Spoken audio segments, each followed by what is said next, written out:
guest lecture. A warm welcome to Hartosh Singh Bal, a distinguished political journalist in the country. An engineer and mathematician by training, he's now one of our leading journalists and commentators. He is presently at work on a book on the 1984 violence against Sikhs in Delhi. His talk today is titled, "What's Wrong with the Media and What Might We Do About It?" Hartosh. Everybody can hear me? My voice is clear, sure. Okay, so, the talk itself says what's wrong with the media and what we should do about it. And I think there's a brief synopsis which says that I will start and mainly focus on the English media. Let me just give you my excuse for doing so. Because unfortunately or fortunately, whether we like it or not, our discourse, media discourse, is governed by English. Today, if you're sitting here, you want to get news about UP, Bihar, etc., how they influence this country, and they do influence the country in very important ways. That news, when it is reported in this state, even by the vernacular media, is mediated by the English media. It comes to you by the English media, and the same messaging takes place the other way around. When the North, Punjab or Haryana is to read about what's happening in Karnataka, it happens through the English media. Just this very process itself ensures that the distortions of the English media creep into every vernacular media as it is. So, if we look at the problems of the English media in the largest possible sense, you will see that the same problems are present in vernacular media in some way or the other. They are embodied, are carried down from the English media. English media has that kind of influence, fortunately or unfortunately, whether we like it or not. So that is the reason that I'm talking about largely the English media, and we are talking of the current scenario where the English media exists today, what kind of English media we have today in the country. And at the heart of every such model is the question of economics, revenue, what drives the media, where does the money come from, what does it impose on the media. And I'll just point out that we are looking at the media in 2015, post-liberalization scenario. 1992 is a long way behind us. The media has adopted a particular economic model which has only grown in strength. That is, our media is basically funded by advertising. The price that we pay as consumers from buying media is a very small part of the revenue of the media. Much of that price comes from advertising. We can make sort of many conclusions from it, but let me try and summarize it. And that's the only reason I needed a pen, and they are lying there. That's the one reason I asked for it. And so maybe if I just briefly, a little diagram, if you will bear with me, is that if you look at any product sold by any company, take say somebody selling biscuits,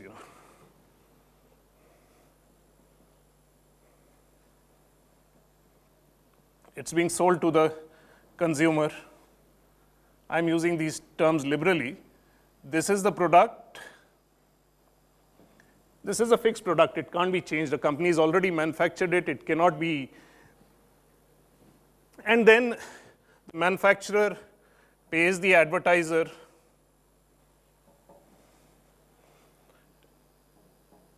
This is money. And this is a messaging. Simple, model, what is happening is that the advertiser is adapting the messaging to the product here. The product is fixed and the advertising is making sure that you get the right kind of information, the communication about what kind of product it is. What is happening with the media, And let me put it down just next to this so that you quite clearly understand what happens with. And I think people always get the wrong end when we look at media and revenue, because actually, and Sameer Jain has got it exactly right, what this model does is the advertiser, and bear with me,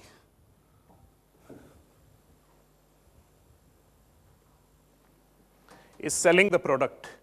The advertisement that is coming to you is not changeable. He has already made the advertising. He wants to communicate that advertising to you. The advertiser pays money to the media.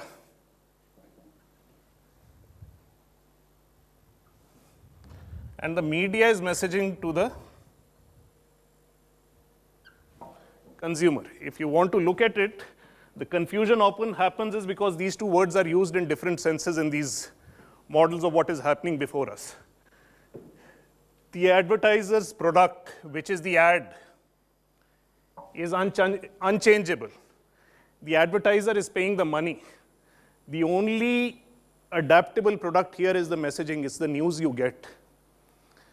It is the equivalent of the messaging that is happening where the advertiser is concerned. So in this revenue model, the only thing that can actually change is this.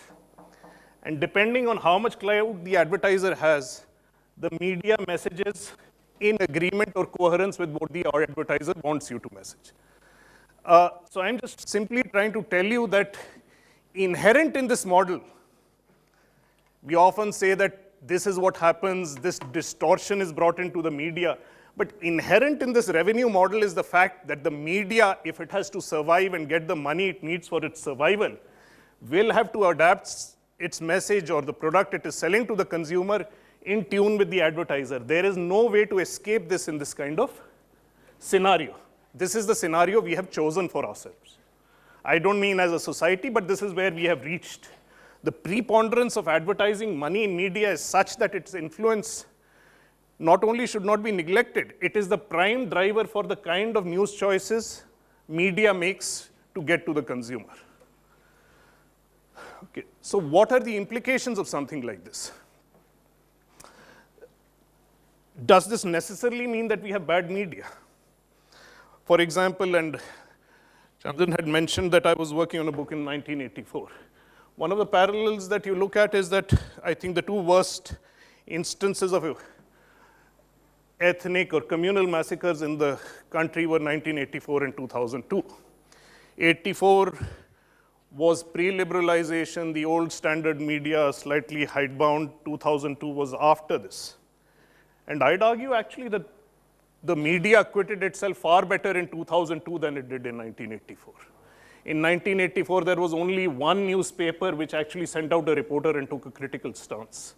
The Times of India was actually writing editorial more or less in support of the violence that was unfolding in the city around it. Girilal Jain's editorial is worth going back to and reading at that point of time. There was no television. The sense of outrage did not happen in that country.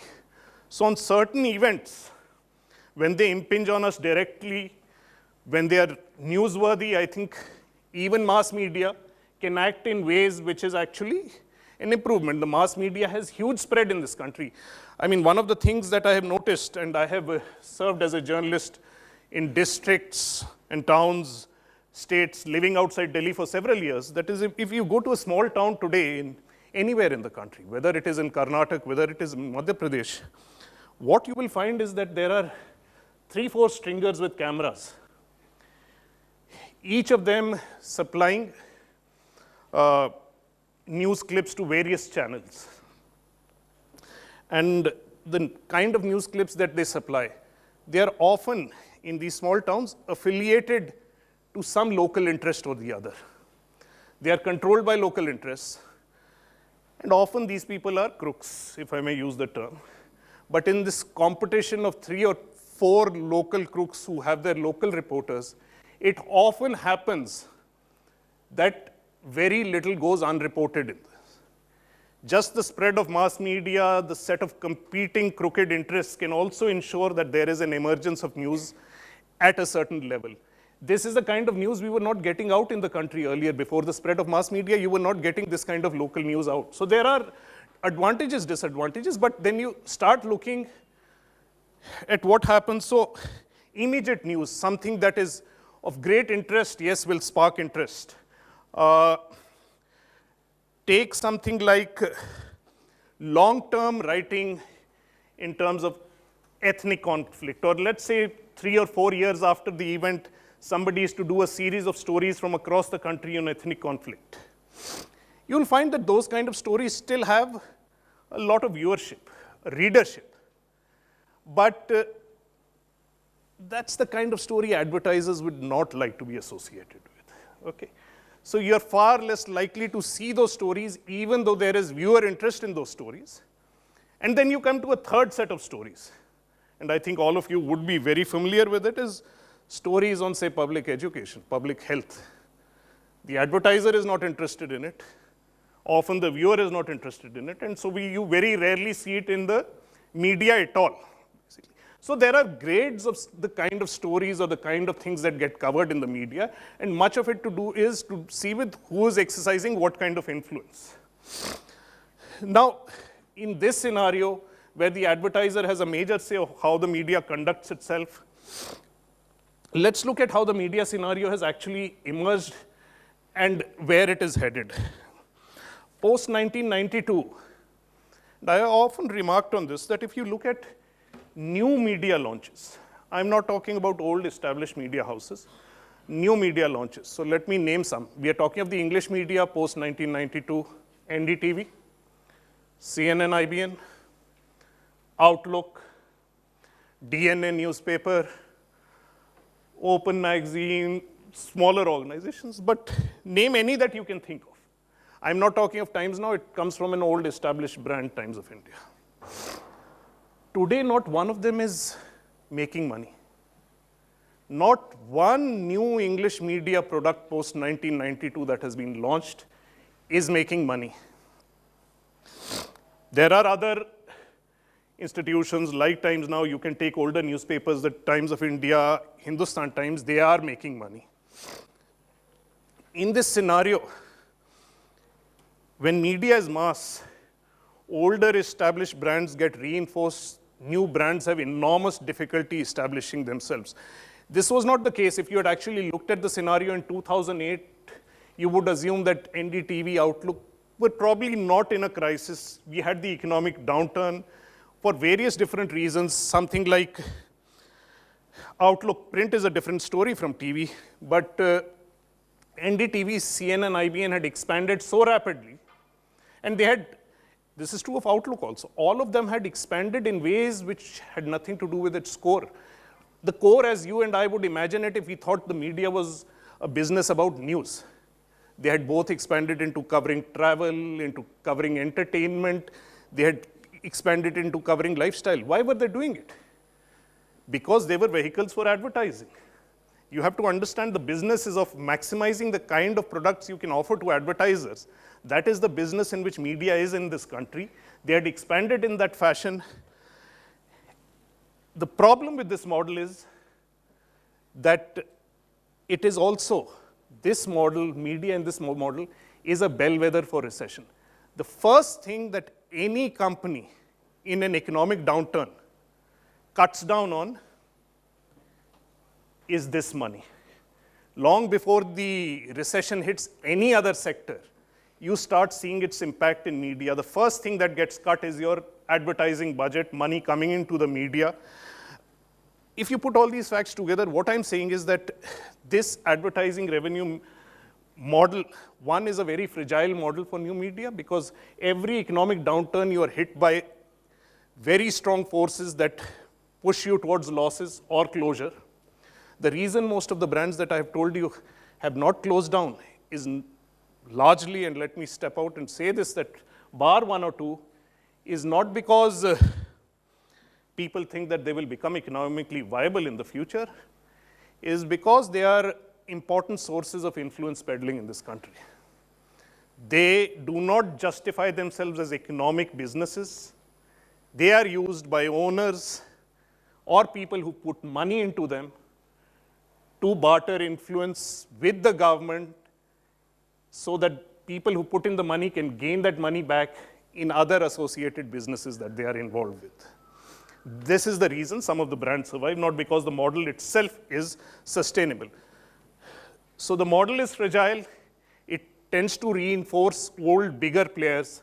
It tends to create large, big monopolies of media. New competitors have a very difficult time establishing themselves. And this is the scenario you see before us. This is the scenario we face. This is the scenario that dictates the kind of news that comes to us, that is the kind of information that we process and that we deal with.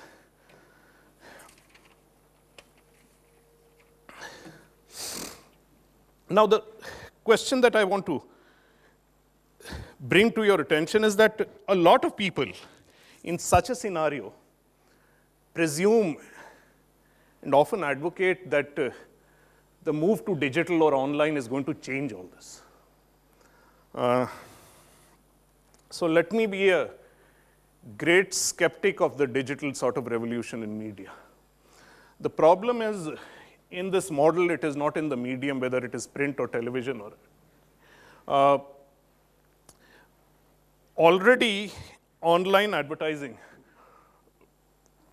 I was speaking to, and this is due to sort of my prior contacts, one of my friends from Pulani heads in India what is called Group M, which is the largest media buying house. What does a media buying house do? It acts between advertisers and the media. It buys up chunks of the media and places advertising there. They decide which part of the media gets how much money of the advertiser's pie. And already their business from digital has outstripped their business from all other traditional forms of media. Online advertising has already exceeded, in terms of sheer numbers, the advertising available for print, or it will in a couple of years, if I'm not mistaken. So what does this mean for news organizations which are shifting online? And what I'm proposing is that you will get much the same structure. This belief that small, fast organizations will provide you news which will give you alternatives is simply not true, because advertising online will look for what it looks offline. It looks for large numbers. Large numbers will only be provided by large media houses who can invest money over a long period of time in terms of attracting those numbers. So you are going to already in this model get the same kind of media online that you already have offline, that you already have on television, that you have certain channels, certain newspapers, very large, and then very little aside besides that which provides the alternative news sources. So I don't think online in such a circumstances is a solution or is going to do anything to change it. Now in this, I've concentrated very little on what an individual journalist can do, what it is an individual journalist's responsibility, how can an individual journalist make differences. The simple fact is, while these differences can be made, interventions are important, the kind of stand individual journalists take, the kind of conscience they bring to the profession makes a difference. But they cannot change the essential fact that because of the economic profile of my readership, because of the very nature of my revenue source, that there will be certain kind of stories which will remain outside my bound. I will not be able to engage with them in the way I would like to as an individual. There is nothing I can do about it. That is inbuilt into the kind of model we have chosen for the media. So the question is, are there ways out? Is there anything that can be done in terms of providing alternate perspectives, looking at what alternatives are available? How do we come up with solutions and suggestions that can change this possibility? To me, the one possibility, the ideal possibility, is actually to erase a large part of this revenue chain. And everybody has wanted to do it, that the only way media is going to work is if it's a direct communication between the media and the reader is paying for the media that the reader consumes. There is no third-party involvement at all. What does that mean? It's going back to the old-fashioned way of saying that, media should pay for itself through the circulation that a consumer provides. As long as the advertising model exists, this is just not possible.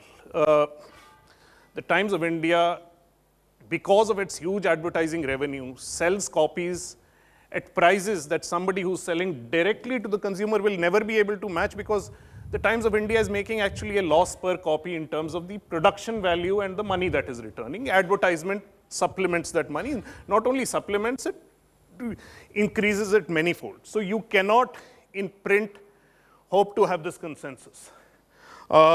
Magazines, which are suffering the most today, because magazine readers are most attuned to online, they are the best educated. So magazine circulations have already declined. The death of the print magazine is before us in some ways or the other. Even though they've raised their price per copy, say India Today I think costs about 20 rupees, today Outlook costs the same. This money is just enough to recover the production cost, which means this money does nothing to cover the expense of salaries, of news gathering, of advertising departments, circulation departments. All that is paid for by advertising, basically.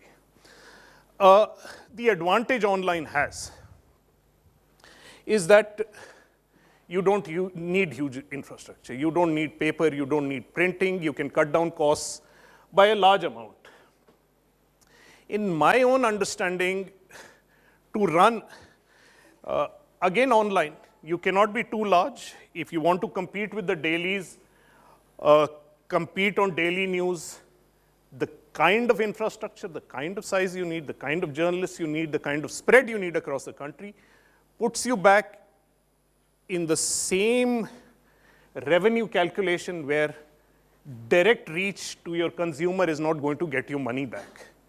The kind of model, what I'm suggesting, where it is possible to pose alternatives is somewhere between a daily and weekly, which is looking at particular stories of interest, driving stories which are important, investing in long-term stories, doing investigative journalism. From my own calculations, personally, let me put down an amount which is not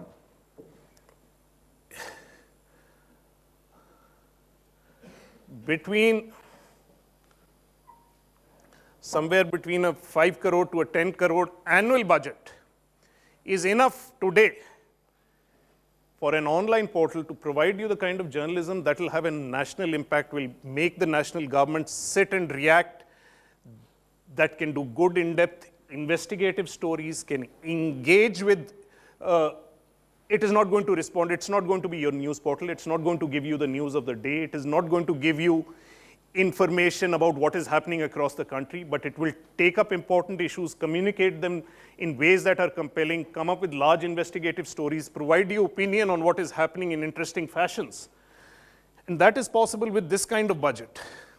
Question is, how do you create this kind of budget? What is the kind of consumer base you will need to fund this kind of thing? You would need, it's an easy calculation. Let's say you're charging 75 rupees a month. That's not much. That's monthly magazines cost this much. People are already paying for this much. That means you're charging about 900 a year. That means if you have a paid subscriber base of somewhere between 60,000 and 100,000, you are generating revenues in that range. Now, how do you get to that consumer base? The consumer base doesn't happen overnight. And this is where the problem lies. If such a website or such a series of websites, because these websites can exist either as individual websites, these can be specialized whether they are dealing with business or economic policy, these websites will need to be functioning for 3 to 4 years before they get the kind of subscriber base that would make them self-sustaining. So what I'm saying is that if, and this is the important point, that if all of us believe that the media is not just a business, but is a matter of public good, where its interventions in our democracy are of great use and great necessity, then we have to find ways of public or private seeding which will allow such alternatives to come up over 3 years. So what would this need? I'm suggesting that this would need the kind of seed money of maybe about 15 crores over 3 years before it becomes a self-sustaining enterprise that is dependent only on its consumer base, is dealing with the government. And when I say dealing with the government, to me, I think I have a very simple definition of good journalism. A good journalistic organization's role is to interrogate the exercise of power, okay, which is non-ideological. It doesn't matter which government is sitting there. It is to exercise how power is. It is to ask questions of the kind of decisions that are made by those people in power. That kind of institution or several such institutions can be had only online if people are willing to consider public or private seeding of funds that may extend to maybe up to 15 crore for 3 years. Whether that portal will have the ability to pay back in 7 years, 10 years, I don't know. Whether that should be built into the model, I don't know. What I am suggesting is that the only possible real alternatives can come if somebody helps set up these kind of alternatives, which are not set up to subsist on grants in perpetuity, but are eventually headed toward self-sustaining possibilities. Short of that, what can be done?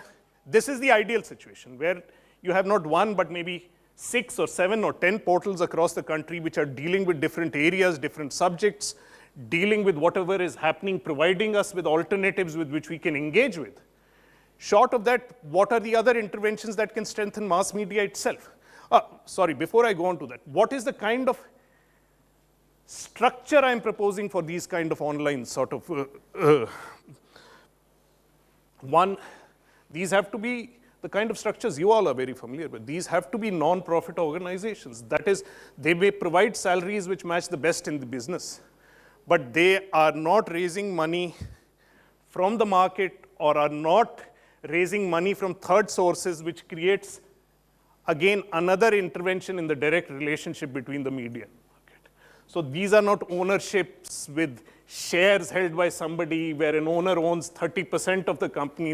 That kind of structure has the same problems inbuilt into it. The only kind of structure that will work to provide an actual real alternative to media are non-profit organizations paying salaries that match or at least compete with good media organizations in the world, in the country, and yet are able to draw that money from the consumer. And what I'm suggesting is that if you look at the numbers, this is actually possible online with initial help of whoever is willing to step in and intervene. Short of that, what are the other things that are possible? I think one of the strongest needs or challenges in this country are that we have not debated what kind of mass media we want in this country. What are the legal safeguards that can exist on mass media in this country? Who can own mass media in this country? Questions of ownership, questions of what owner can own which kind of mass media, questions of what are the legal rights of journalists working in mass media. If you take a stand on a matter of conscience, what are your rights legally in terms of fighting the management? We have not dwelt on that enough. What is the wall that separates your revenue earning market from your editorial market? We again have not debated enough. We have gone into default positions. The only act that exists is called the Working Journalist Act. That applies only to print. It was formulated in the 1950s. At that time, I think nobody conceived that television or online would be. So the only legal recourse available to journalists fighting management over points of principle does not extend to television journalists or online journalists. They cannot take legal recourse to the Working Journalist Act because they are not counted as journalists. So one is, of course, as I said, there are many possible interventions. One is simply how can we push mass media in a certain direction legally. The second is there are via medias. For example, at Caravan, where I'm working today, what we have proposed is we have set up a separate NGO, for example, again a not-for-profit NGO with transparent funding. So if somebody, it's still in the process of being formed. So if somebody comes and funds that NGO, that money is only to be used for journalistic stories. That money will not go into building up our infrastructure, getting another computer in the office. It will be detailed and broken down into this story, this reporter, this is the work we did, this is the published outcome. Again, this requires public participation in large manners. That is, as a society, we need to understand that there have to be sources of revenue which lie outside ordinarily available means which will fund this kind of journalistic intervention. That's another possibility. This kind of possibility can extend to various organizations. Take somebody like NDTV, which has worked itself into a corner financially and ethically, but still has some good journalists who have done long-form journalism. If people are willing to intervene and say, this is the kind of money available to an organization for these kind of stories by these journalists, and if the organization can show the kind of transparency that is needed, then by all means, I think there should be public participation in funding those kind of interventions. But in the end, as I'm saying, the only real alternative to mass media which will challenge the discourse is the kind of model I'm suggesting, not very small or very large, very much mainstream. This will deal with politics, it will deal with any kind of issues we are involved, but it will be in direct contact with the consumers and will be giving you good journalism. I said good journalism interrogates power. Good journalism must also do something more. It must tell stories well. It is not enough to be well-meaning or to be activist.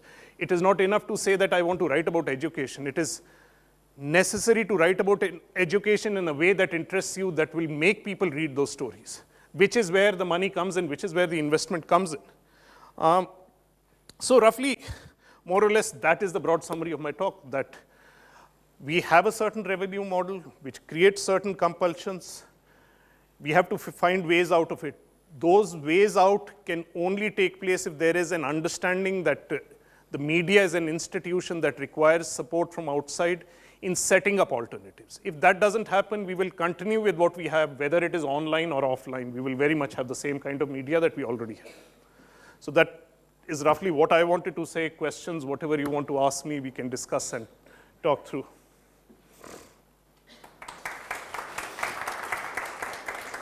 This kind of a broad sort of publicly owned structure of the media, I mean, this is not completely new, right? I mean, you've seen experiments like this in the US. You have websites like TruthDig, Real News, and interesting kind of efforts which sort of use community funding to drive media efforts of the kind that you're talking about, independent journalism, speaking to power, so on and so forth. The question I had was slightly on the historical sense. I mean, when you look back pre-liberalization in India, we didn't really have publicly owned or community-owned kind of media. Then how did, in that context, speaking to power happen? And how do you contrast that? Has the ownership structure changed? Is the sort of political economy within which media is embedded, has it changed? I mean, as a journalist for a long time, what are the key differences you see, which is disallowing or sort of narrowing the diversity of the discourse? One is, I am not making the argument that the media has got worse. I've told you in many ways it has got better despite mass media. If you go back and actually look at, and I do it while looking at 84, looking at the questions of how important questions where the role of the government was suspect were covered, we are today better at it despite mass media than we were in the 70s, 60s, 50s.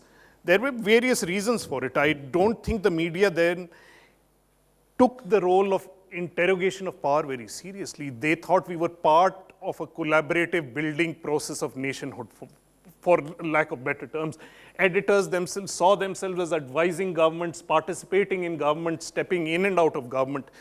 If you go back and look at some of the newspapers of that time, they make for pretty sad reading if you look at it. So this nostalgia that the media was better is just unfounded. It wasn't better. No, I agree. So media has got better. What I'm saying is, but this media, which is comparatively better, has its constraints. There are problems. We need to think beyond it. And in some senses, a revenue model where the consumer directly pays through circulation is no longer possible in print because the advertising revenue model drives out. Even at small sustainable basis, there are few examples that have done it because the cost of printing, the cost of circulation paper makes that you have to have certain amounts of print runs before your interaction with the public becomes viable. Though I'm saying it's only because online eliminates some of those costs that something like this is possible online, basically.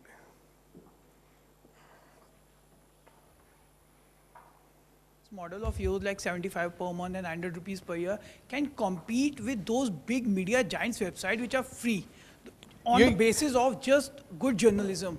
because there are pretty good journalism in the website which are news portals which are free.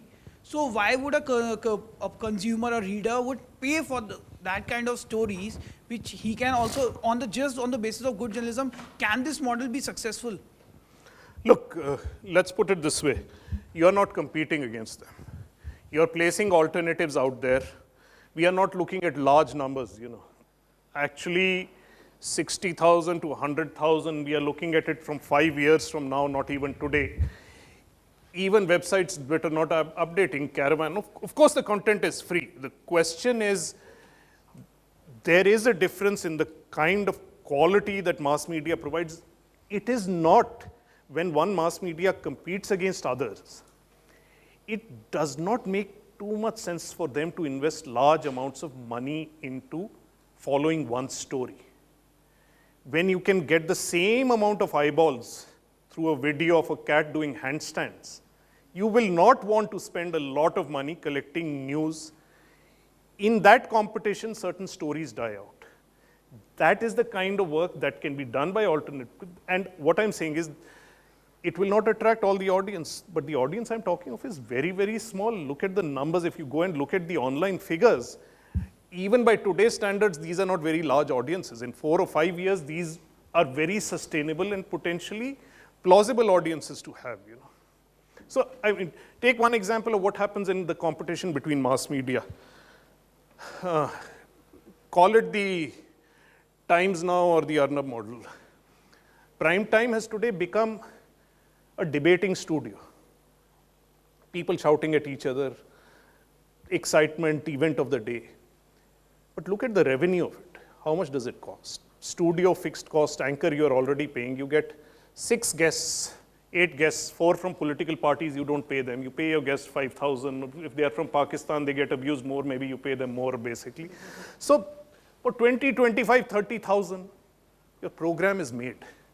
To compete against this, if you were to do a half an hour good investigative piece on what is happening somewhere in the country, you would need 20 times the budget. And if you are getting more eyeballs doing this than that, and if you keep doing that in mass media, you will die out. It's the economics of the model that is killing that journalism. It is the choices much of the public is making that is killing that journalism. But what I'm suggesting is that online, if the numbers are enough, you can provide those alternatives because you don't want to attract everybody who's going online. You have to attract a very small segment of people there and convince them that what they are finding there is not available elsewhere. It's written in ways that's not available elsewhere, and get them to pay for it. I think it's possible. I mean, the question is it can only be tried out and seen for what it is. What about the representation of the different class people? Like there was a recently released book that is called, Media mein Dalit dhoondte reh jaoge. And don't you think, the media is dominated by certain class or caste of people? And why the media has become so much middle class oriented these days? It was always this way. The problem is very simple. When I start by talking about English media, class and caste assumptions are built into the very use of the word English. The very dominance of English in the discourse in this country itself means that there is a class and caste assumption in terms of the discourse. You don't get Dalits in the media? Absolutely no. You do not get much diversity at all in the media. You get certain kind of educational backgrounds in the media. All these are hugely problematic. And they are all part of the kind of problems that we have to deal with. And those problems are inherent in this country. I am not even suggesting the model I am saying in terms of alternate stories or writing will actually do away with the problems you are saying. Those problems are far deeper ingrained in our country and our society to be undone in any single strand, whether in the media or in the private sector. They cannot be done away all at once by intervention in one single sphere. Those are hugely deep-rooted problems in the society that, we should be aware of and try to correct for those biases. But whether one particular element of society can undo those biases within itself, I don't think it's possible. I know that's not a very satisfactory answer. So the only thing we as journalists must remember and deal with is that these problems are there and we must try and correct for them. Can we make them go away? No, we can't. I don't think so. I come from the technology space. I've looked at, so most people in the technology space follow Y Combinator, TechCrunch, and in India they follow Your Story, because Your Story. So all of these new startups in the technology space have over the time figured that they don't, the best way to make money is not through advertising on their sites, but to actually have events offline. Like, so TechCrunch does a Disrupt, which annual, where you have like 200 startups that turn up, come up with an idea and do it. And the ticketing is how they make money. And Your Story in India is trying to do something similar. So that's one model that I've seen work. So I'm just... Let's come back to that. Yeah, so it works in tech. We call it native advertising in various forms or the other.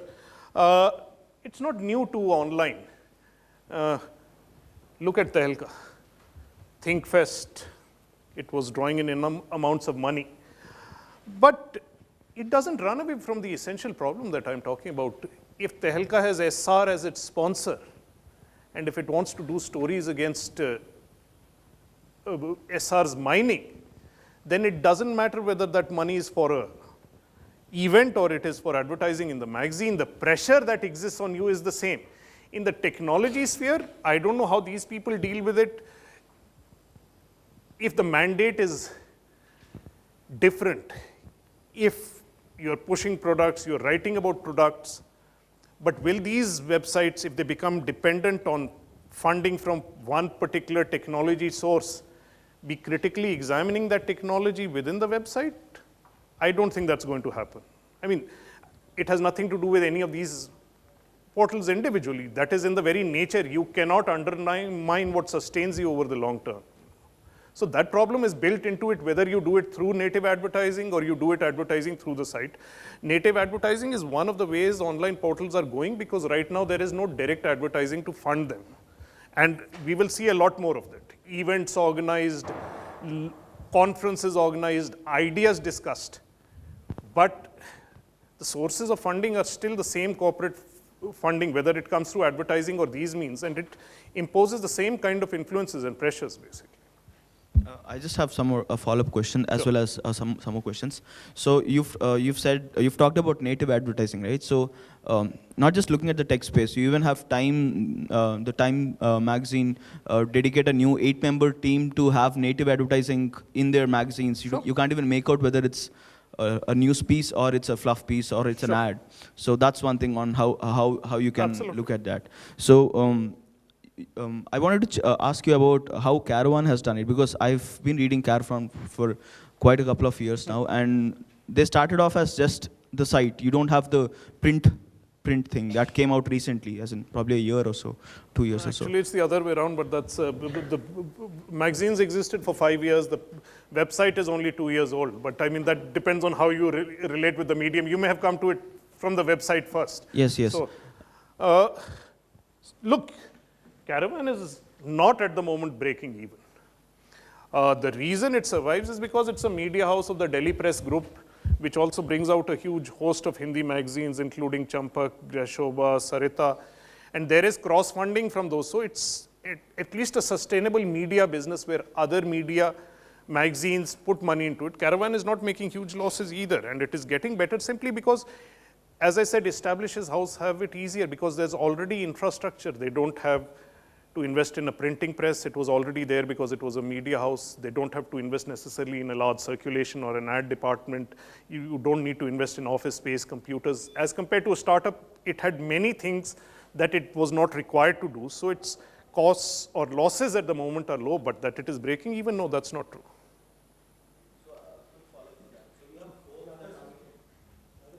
Sure, we'll come back to it. If you have questions, I'll take them on. If you have the time, I'll quite willing to. Yeah. Hello, sir. Isn't the model that you've suggested a very addresses to a very specific niche group of people over here? Because then we're just restricting good journalism to people who can pay for this. So there's a moral conflict that I face over that. Somehow people who seek for good journalism and can't pay for it, they just don't get it, or? No, fairly valid point. First of all, I am proposing that this is not very as an alternative to current scenarios where the same problem already exists, that people only.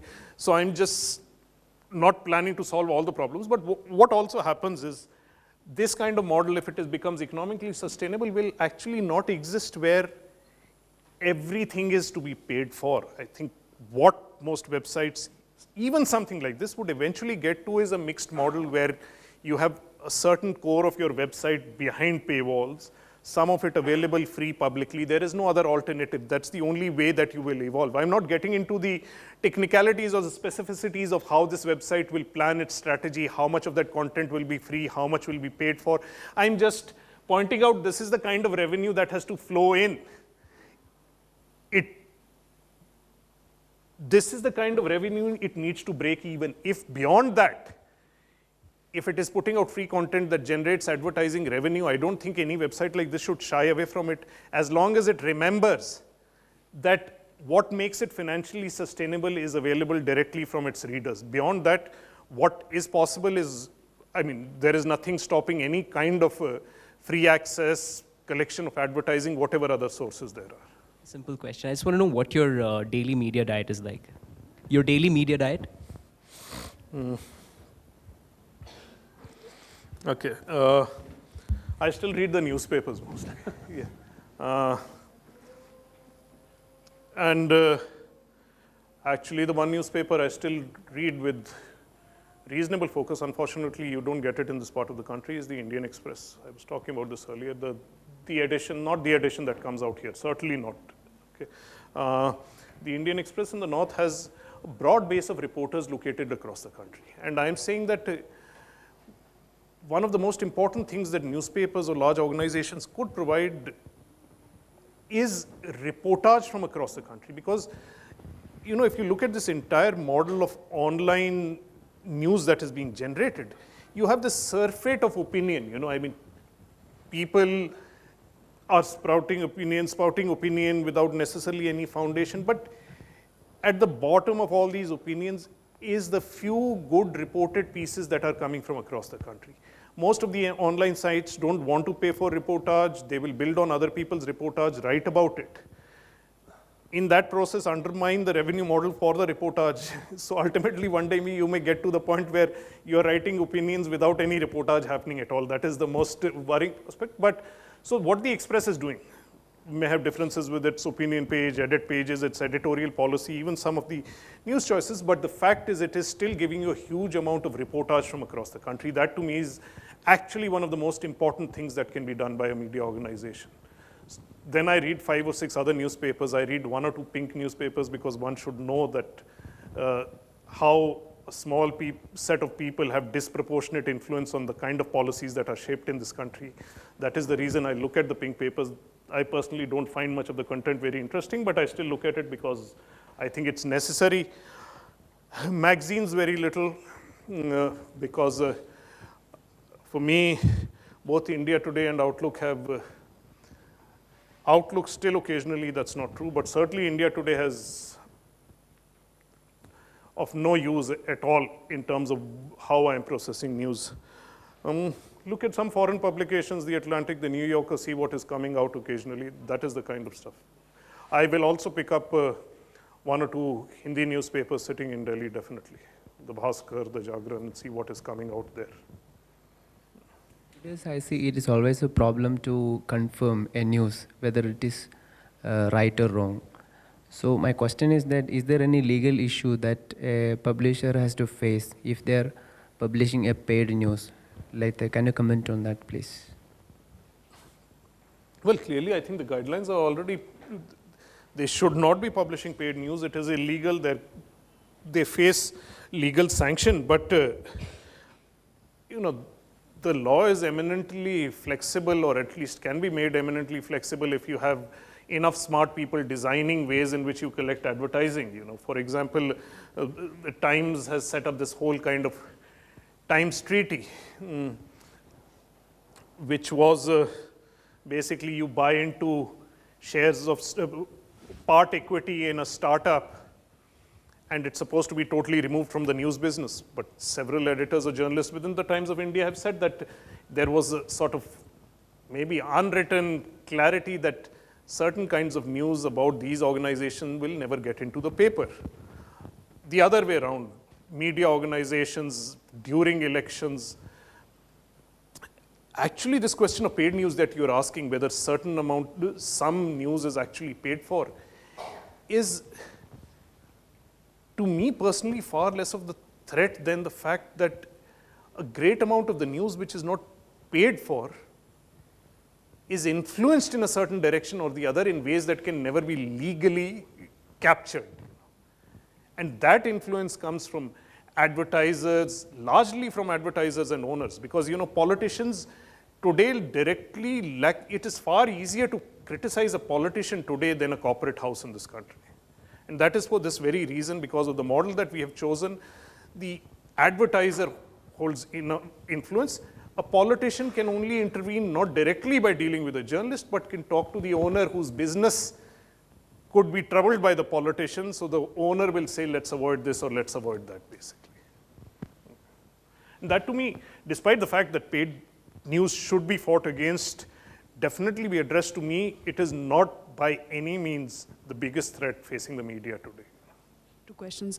One about the consumers of the media. Like recently, like a lot of, a couple of foreign news organizations, I wouldn't call Buzzfeed a news organization, but they're trying, and courts have kind of come into India. So what does that say about the kind of consumer there is now?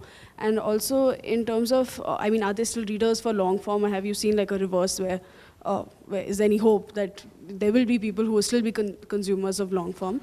And as online, like, isn't it just, does online ever get to stretching publications' resources too thin? Because it's not just about having your website, it's about having Facebook or Twitter, and does that like affect the quality of the news at all? Well, several questions. It's interesting. Buzzfeed has expanded rapidly. And as I said, cats doing handstands is sort of one of the kind of items that will drive Buzzfeed traffic. Now, interestingly, what has happened is that they've also invested in long form recently. They are trying to put money in because it is no surprise that Buzzfeed is not among the most trusted sources of news in the world. And they want to challenge that perception because I've drawn out broad contours. Advertising is not just about the numbers you get, it's also the kind of numbers you get, what those numbers think about the content they are reading. So, but the fact is that BuzzFeed can expand this rapidly and then make some alterations to put in certain changes does not take away from the problematic nature of the whole enterprise. It is still going to be at its core about cats doing handstands with one or two long form pieces thrown in. That is going to be the character of BuzzFeed as far as I'm concerned. To answer the second part of the question, tweeting, Facebook, no. I think that investment compared to the kind of investment that went into a circulation department and an advertising department is actually far less of an investment. It is not that difficult, especially if you're not mass media, because you are updating people only about at most 1 or 2 or 3 stories a day. That's not very difficult. Any one individual can keep track of that, basically. Yes. So, which is the most difficult story that you have done? See, difficulties are of several kinds, but I will tell you that it doesn't take much saying that clearly from the time we got hold of it,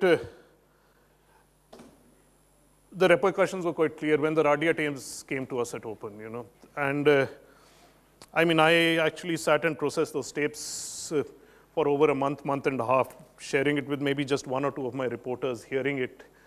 And from the very beginning, it was quite clear what the ramifications of that story were. So it wasn't difficult in doing it because it was just a question of getting everything transcribed, cross-checking, making sure that these are not forgeries in some ways, making sure the various accounts tally. The difficulty was in whether we could ever get it into print. And the simple fact is, what we did is we did not tell the publisher or the owner that this was the story that was going on the cover. Me and my editor, Manu Joseph, who also quit Open Magazine, between us, we sent it to cover. We were not sure whether it would be stopped at the printing press.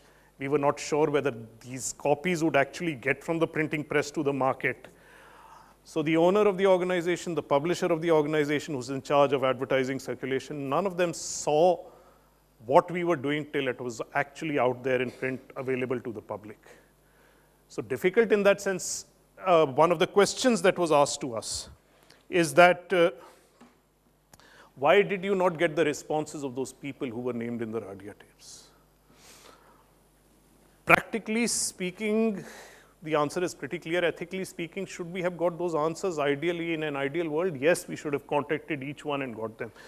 Practically speaking, as journalists, and these are the choices you have to make, you knew that each one of the persons whose tapes we were reproducing had the power to get the story stopped as soon as they knew that we were going to run the story. There was no way we could have contacted those people, got the responses, and seen the tapes actually see the light of day. That's the choice we made. And I still think that was the right choice, basically. See, for organizations like News Laundry and The Hoot, who are trying to sort of act as a watchdog over other media organizations, do you see them making any sort of impact whatsoever? Look, and let me date this back to the radio tapes. If the media has this disproportionate influence on our lives, and it does, then it was very important that media write about media. And I mean, one of the taboos we broke with the radio tape story was that we actually named and spoke and criticized media people involved in the tapes. It says something for the ethical standards of our industry, of our media, that those people still continue to be in the media. That includes Veer Sanghvi writing on politics, that includes Parkhadat anchoring shows. But that is the ethical nature of society and media that we have created for ourselves.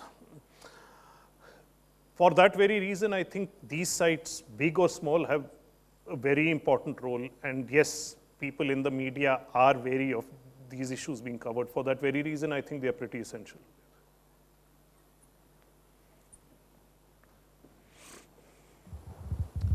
So you were telling us that Carvaan is also planning to make a non-profit organization to implement the same model that you've proposed right now. Not the scheme. What we are proposing is something much simpler, that we will go tell people, look, in our case, you already know the journalism we do. What we want is people to step forth and give us funding for exactly our journalism, nothing else. We are not asking that people step in to pay our salaries, pay for our computers, pay for our infrastructure. We will give you a detailed accounting of how much money was spent on which story, which journalist traveled where, how much was spent on gathering news. That's a much simpler proposition. We are just saying that we want to expand our ability to do those kind of stories. And if people are willing to come forward, I don't mean individuals, it has to be larger donations. I mean, individuals can just buy our copy or become subscribers. So the idea is that basically. How do we? My question is that why is Carvaan planning to make a non-profit organization separately? Why can't it, with its own subscriber base, try to be sustainable on the on the money of the subscribers? Well, at the moment, as I said, there is a cross-subsidy going on. It's not a non-for-profit organization. It already has an inherited structure where a family owns it, is running it. That's the way it has come into existence.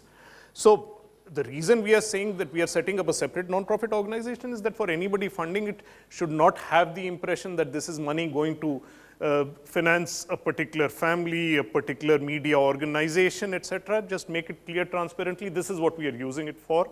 You can come check it, this is where the money will go. That's basically our intention, that's all. I have one more question. Since News Laundry was also mentioned, Sure. News Laundry is also trying to fund itself based on the subscriber money. So I have no idea about the subscriber base they have right now, and it seems like they still haven't broken. As I said, it's a 4 or 5 year process. I think our digital consumer or reader is not prepared at the moment to pay the kind of money. I'm saying that as the media landscape changes, as they become habituated, in a period of 4 or 5 years, this is going to become more and more possible. The thing is, how do you sustain organizations in this period? News Laundry has ways of sustaining itself, but then alternatives should not depend on somebody having individual money or for whatever sources of money.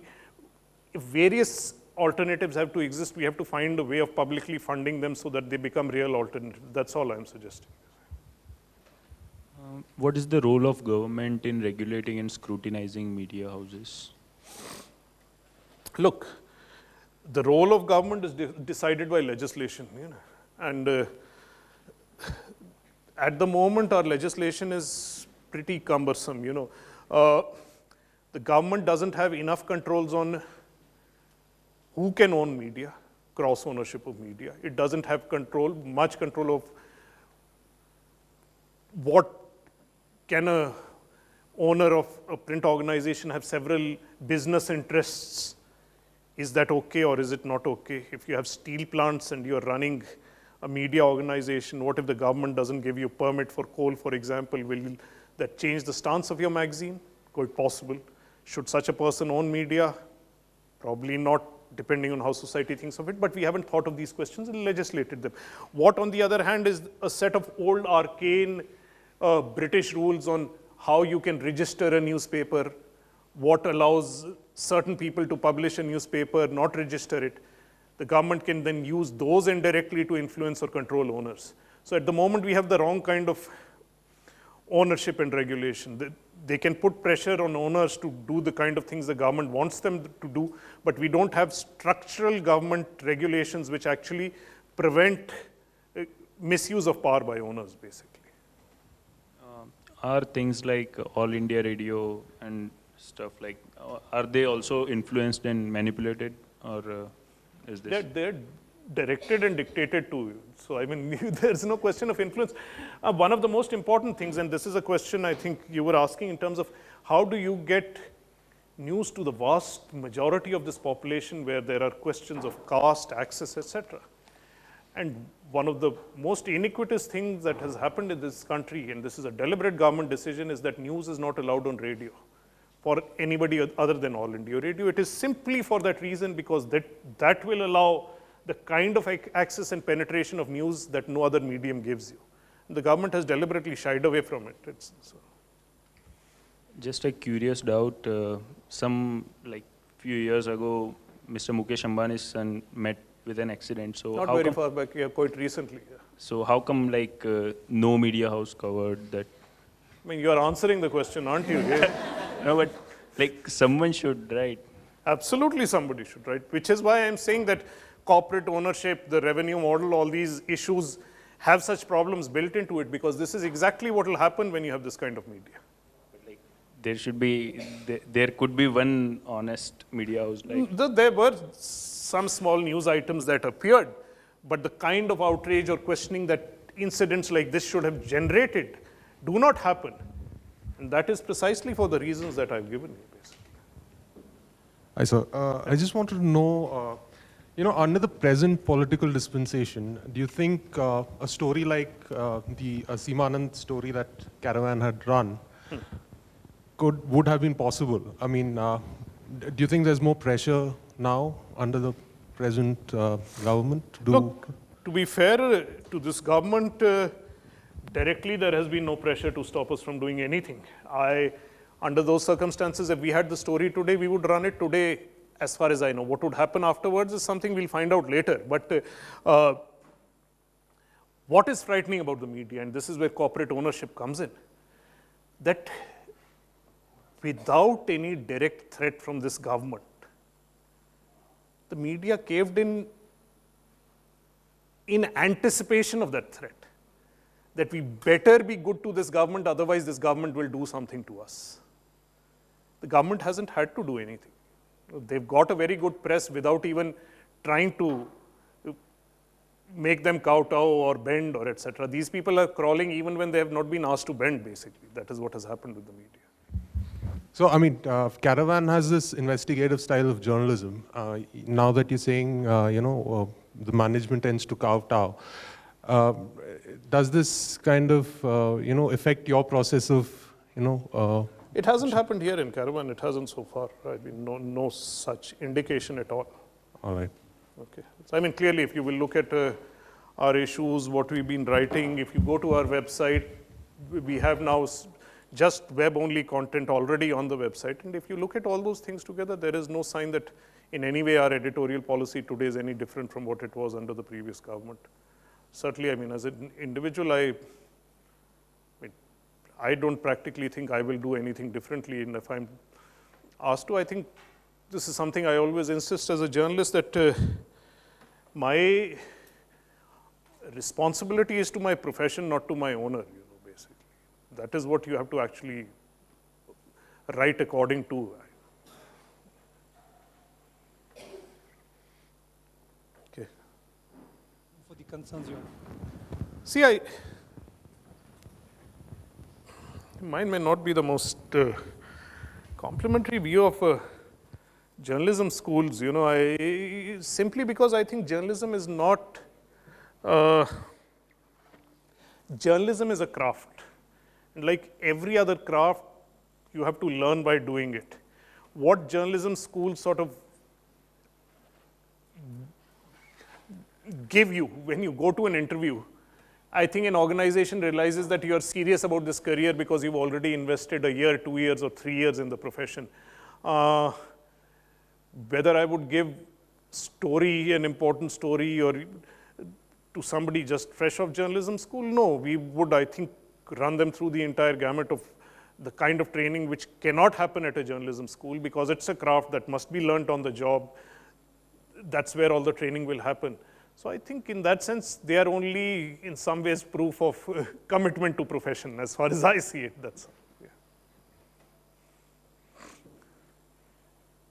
Okay. I think we are done now. Great. Thank you.